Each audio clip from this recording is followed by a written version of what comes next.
Capítulo 4. Gravuras rupestres da ilha de Porto Belo, origem da vida. Resolvi começar do norte para o sul, ou seja, da ilha de Porto Belo, no município de Porto Belo, à Pedra do Galeão, em Garopaba. A ilha do Porto Belo está na mesma latitude, 27 graus, 8 minutos, da ilha de Rapa Nui, conhecida como Ilha de Páscoa, em uma extensão de 1.380 metros de comprimento por 508 metros de largura. Possui uma praia de areias brancas e uma mata atlântica em processo de sucessão vegetal, pois foi palco de pequenas roças feitas por um de seus moradores, João Cunha, nome pelo qual a ilha era conhecida até a década de 70. Entrar nessa ilha não é difícil. Lanchas de pescadores levam pessoas até lá. Paga-se um ingresso para entrar na trilha, que pode ser feita sem acompanhamento de guia, e as gravuras, figura 32, são encontradas com facilidade. Povos pré-coloniais ali viveram por mais de 5.000 anos. No entanto, o painel maior sugere não ter sido gravado por eles, pois contém símbolos complexos que não parecem se referir a cenas cotidianas, como caças, pescas, danças, aves e animais. Keller Lucas, meu companheiro de pesquisa, tinha uma das gravuras de Porto Belo em pôsteres sobre a lareira, e em uma de nossas conversas comentou: essa gravura de Porto Belo parece me representar a origem da vida.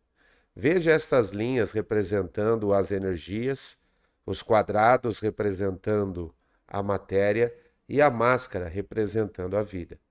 Ao perceber a multidisciplinaridade do conhecimento nas gravuras rupestres, continuei estudando saberes de diversas áreas da ciência, dentre eles as teorias da origem da vida, que são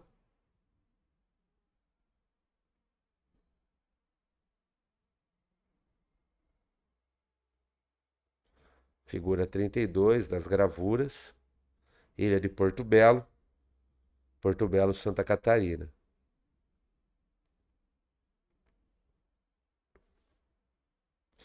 Teoria do Big Bang. Essa teoria supõe que há 14 ou 15 milhões de anos, toda a matéria do universo, incluindo o próprio, estava concentrada em uma área extremamente pequena, até que explodiu em um evento violento a partir do qual começou a expandir. Atualmente, Roger Penrose, da Universidade de Oxford, e Vahe Gurzadian, da Universidade Estadual de Yerevan, na Armênia, encontraram evidências de encarnações anteriores do universo, em uma análise de sinais de rádio vindos do espaço. Ao estudarem o fundo cósmico de microondas, descobriram que existem camadas quentes e camadas frias, as quais produziram colorações diferentes, formando anéis dentro desse fundo. Com esses anéis concêntricos, gerados por colisões de buracos negros supermassivos em versões anteriores do universo e impressos como ondas em uma lagoa ou em uma névoa de radiação em microondas, criaram a teoria de que não houve somente um Big Bang, mas uma sucessão de Big Bangs. Como nessa teoria o universo tem um início no tempo, pode-se tentar identificar esse início com a criação do universo por Deus. Teoria inflacionária. Inflação cósmica. Completa a do Big Bang, formulada pelo cosmólogo e físico americano Alan Guth, tenta explicar o surgimento do universo segundo estudos de campos gravitacionais fortíssimos, como aqueles encontrados próximos a um buraco negro.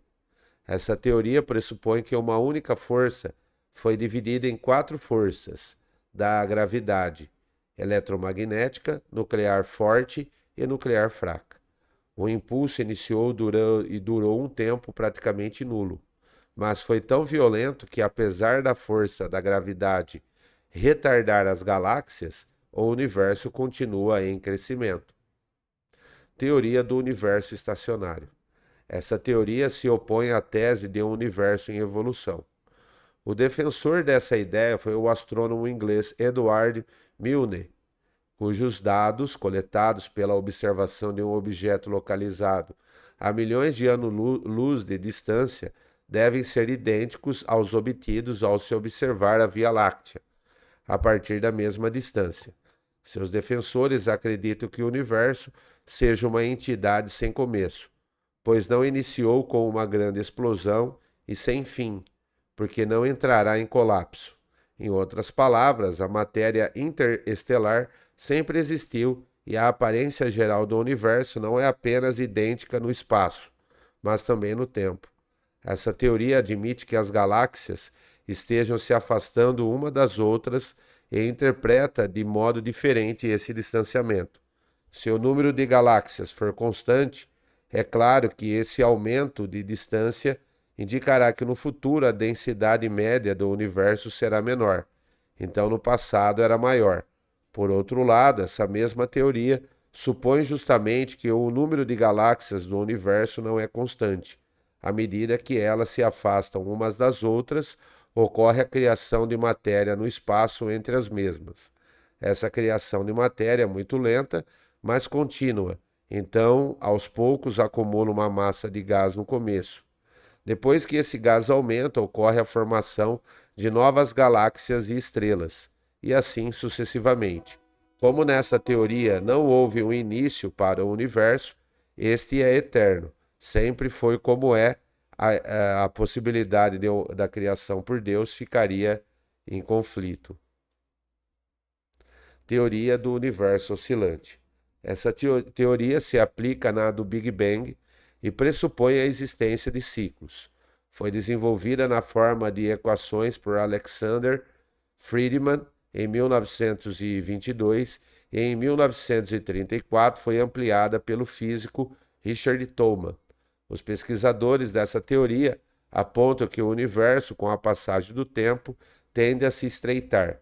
Portanto, sua velocidade de expansão diminuirá cada vez mais devido à atração gravitacional.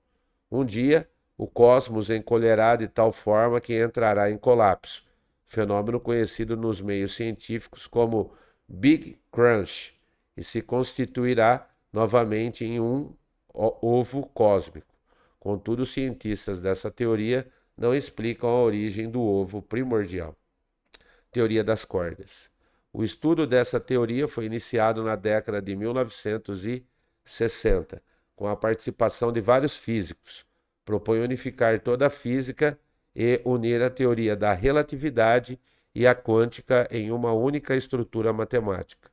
Por exemplo, se você observar um deserto em certa altura, verá um espaço contínuo, cuja cor dependerá da coloração da areia que o compõe.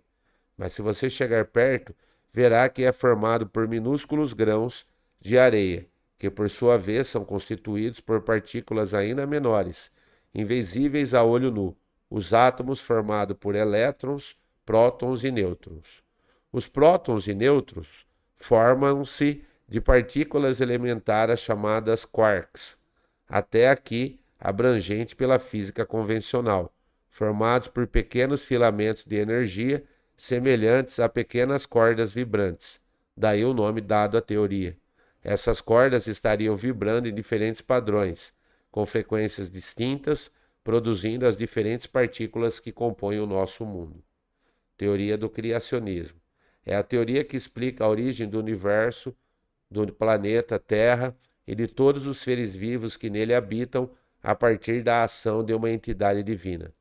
Aceita por membros de doutrinas religiosas, principalmente por defenderem a ideia da complexidade, da perfeição dos seres vivos, nomeadamente dos humanos, e do funcionamento geral da natureza, baseada na existência de um ser antropomórfico dotado de grandes poderes e conhecimentos divinos, como é o caso de Deus, o Criador do universo, do planeta Terra e de todos os seres vivos. Segundo Gênesis, Deus teria criado o homem a partir do barro, à sua imagem e semelhança, dando-lhe vida com o sopro nas narinas. A teoria do Big Bang pode-se afirmar que todas as formas de vida surgem de uma explosão, quando acontece a cópula de um ser humano, ou de outro animal, ou de uma planta, ou de qualquer espécie de vida, vê-se toda a matéria concentrada em dois lugares, e não em um único, e não em um, isto é, em duas células germinativas, que dependem de um orgasmo. Assim como nossos pais copularam, uma grande quantidade de material genético foi lançado em um espaço vazio, no momento do orgasmo, do qual apenas duas fitas RNA, contendo informações para a geração da vida, se unem e iniciam o processo de expansão.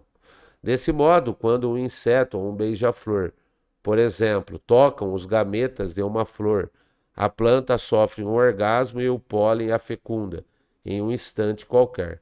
Esse material genético produzido no momento do orgasmo é o material estacionário, herança genética, acionado por causa da grande explosão que precisa de 4 fatores dinâmicos. Primeiro, um espaço vazio, exclusivo, porque no ventre de uma gestora, enquanto estiver gerando uma vida, não há espaço para outras vidas iniciarem seu processo. Temperatura ideal para iniciar o processo de expansão, pois sem ela será como jogar um grão de uma geladeira ou em um lugar seco. Sem água, a energia manter-se estacionária ou se perderá. 3. Cor. Todas as vidas se combinam por meio dela. A beleza de uma flor ou de uma mulher é o estímulo da procriação. Quarto, o som, o ritmo pelo qual a vida se origina a partir da frequência criada pelo contato das partículas em intervalos de tempo. Por exemplo, o vento só produz som ao fazer as folhas se tocarem. A calibração desses fatores produzirá inúmeros universos, micros ou macros. Além disso, produzirá uma expansão que tornará a matéria oscilante. Os teólogos afirmam que as criações são primeiramente geradas em espírito, originário de uma fonte divina. Dessa forma, todo espírito torna-se eterno e a matéria uma desaceleração da energia, lugar de repouso desse espírito que pode progredir rumo à eternidade. Nós, os humanos, conseguimos acessar somente parte da memória divina, a chamada regra de ouro nas formas da geometria sagrada, ou seja, a profusão das 26 formas matemáticas, remete a Pitágoras. Tudo está organizado segundo os números e as fórmulas matemáticas. E o Gênesis, capítulo 3, verso 24, responde ao motivo pela qual não acessamos o conhecimento total da criação, para guardar o caminho da árvore da vida, isto é, não podemos sair criando mundos a nosso bel prazer. Assim, as teorias citadas se complementam, toda a vida entrará em um processo de expansão e contração, o padrão da gênese divina.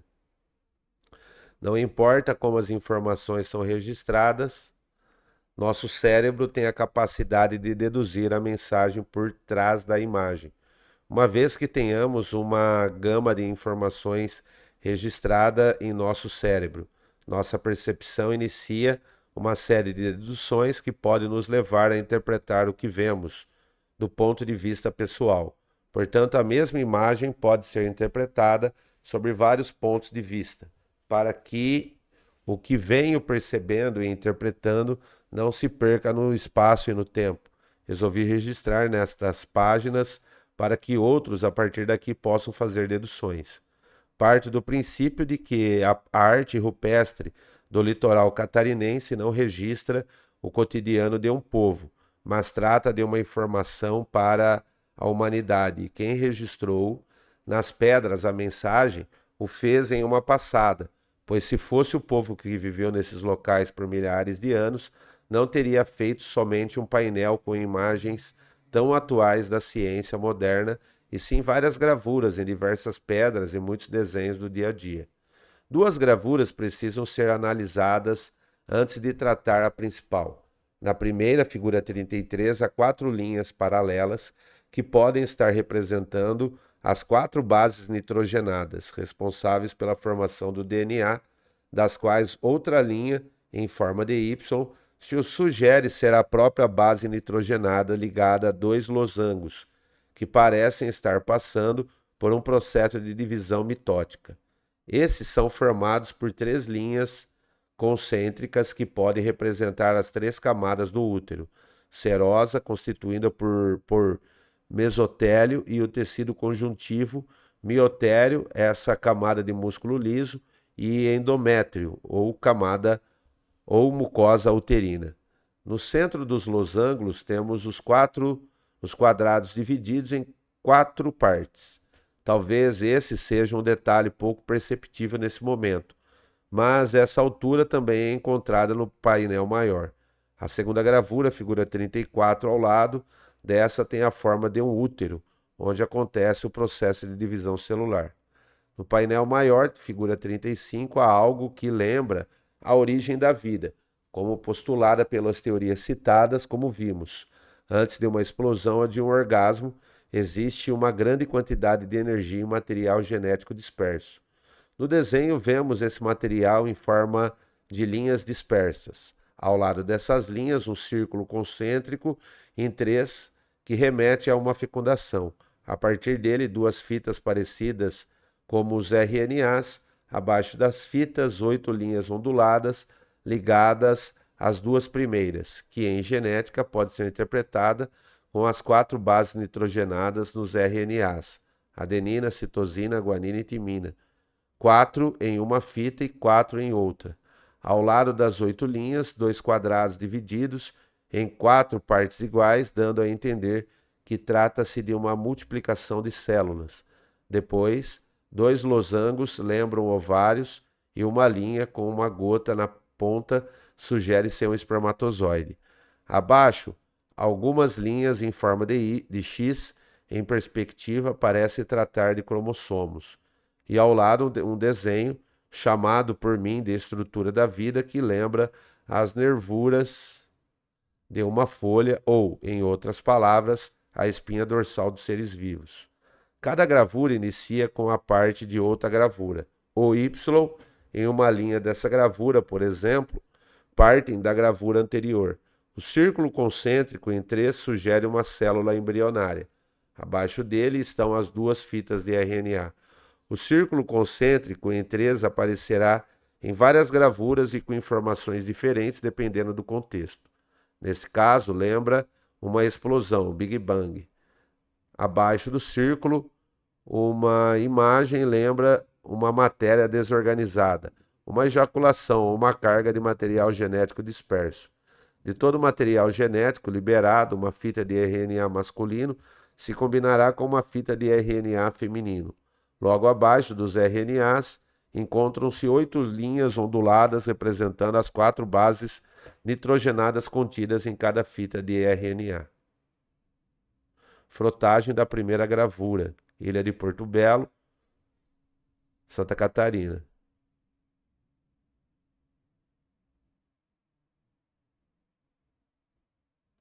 Figura 34, frotagem da segunda gravura.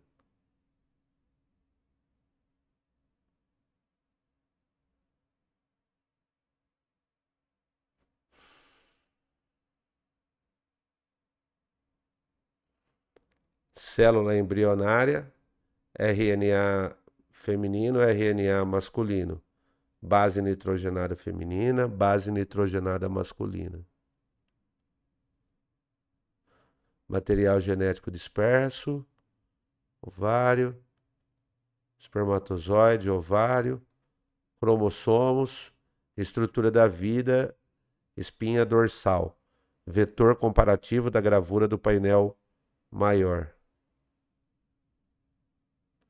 Interessante notar que as mesmas quatro moléculas que aparecem representar o DNA na gravura de Porto Belo são semelhantes a lâminas dos sumérios de Spert, Lord, Enthroned, figura 36, cujo deus Ningi Ningxida era representado com duas serpentes crescendo de seus ombros, ao cajado de Imhotep, figura 37, filho de Patá, que viveu durante o antigo Império Egípcio, 2686-2613 a.C., e ao Caduceu, figura 38, do deus grego Hermes, Trismegisto, cuja insígnia é um bastão em torno do qual se enrolam em sentidos inversos duas serpentes.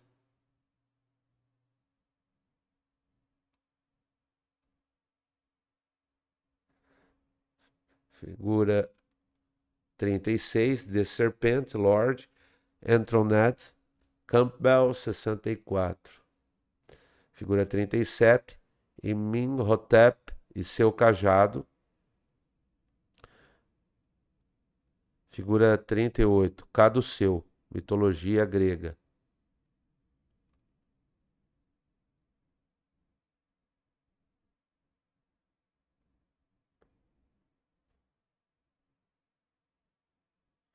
Esta interpretação não representa um estudo acabado, pois, como se percebe na frotagem, aparecem outros elementos nos contornos das gravuras que precisam ser estudados, analisados, pois será que fazem parte da textura da pedra, dos líquens, ou são sulcos da própria gravura. Quanto ao responsável, feitor da gravação na pedra é uma incógnita, uma vez que não se podem atribuir a um povo que viveu com ferramentas líticas, como é o caso do que passou ou viveu naquela região, uma tecnologia e um conhecimento tão avançado.